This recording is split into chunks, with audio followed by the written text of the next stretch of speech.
မင်္ဂလာပါတင်ညုံလားတင်းလက်ထဲမှာဖိနှိပ်လိုက်နိုင်တဲ့ပူရွက်စိတ်လေးတစ်ကောင်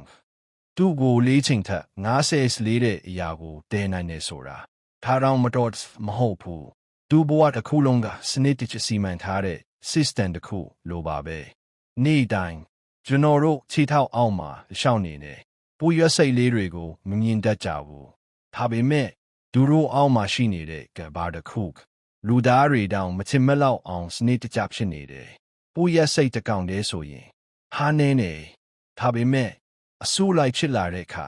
သူတို့ကမဖြစ်နိုင်တာကိုချစ်အောင်လုပ်တတ်ကြတယ်ထက်ကောင်ကစားစရာတစ်ခုတွေ့ပြီဆိုတာနဲ့ means နေငယ်တွင်ပူရက်စိတ်တန်းကြီးတစ်ခုဖြစ်လာတာကိုတင်မြင်ဖူးမှာပါဒါဟာကံကောင်းမှုဆိုတာမဟုတ်ဘူးဒါဟာ DN1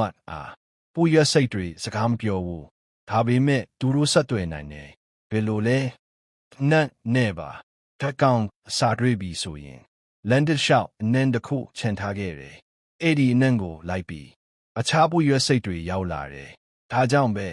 တန်းလိုက်သွားနေကြတာပါပူရွက်စိတ်လေးတွေကမပြင်းဘူးမချော့ဘူးမနာဘူးမိုးရွာမယ်ဆိုတာသိတယ်ဖက်ခဲလာမယ်ဆိုတာသိတယ်ဒါကြောင့်သူတို့ကမြဲပြင်ဆင်ထားတယ်သူတို့ကမပြောပေမဲ့တခုကိုတင်ပေးနေရဲ့အဲ့ဒါကတော့အောင်မြင်မှုဆိုတာအရွယ်အစားနဲ့မဆိုင်ဘူးဆိုတာဟာပဲတင်မြင်ဖူးမဲ့ပူရွက်စိတ်တကောင်သူ့ထက်လေးတဲ့အရာကိုဆွဲနေတာတခါတလေလဲကြတယ်ဒါပေမဲ့ပြန်ထရေမရဘူးလို့မပြောဘူးမဖြစ်နိုင်ဘူးလို့မထင်ဘူးတလင်းချင်း